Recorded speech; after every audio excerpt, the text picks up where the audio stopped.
বাজারে মনিটরিং অভিযানে সিগারেট ও চাল বিক্রিতে অনিয়ম, ভ্রাম্যমাণ আদালতে জরিমানা। পাবনা শহরের বড়বাজারে হঠাৎ ব্যস্ততা বাড়ে, তবে সেটা বেচাকেনার নয়, ছিল নজরদারি।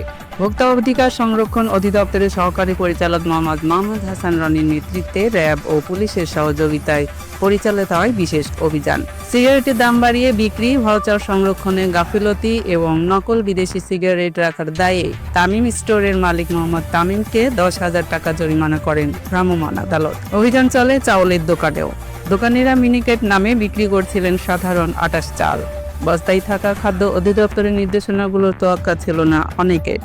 এতে 4টি দোকানিকে 5,000 টাকা করে মোট 15,000 টাকা জরিমানা করা হয়।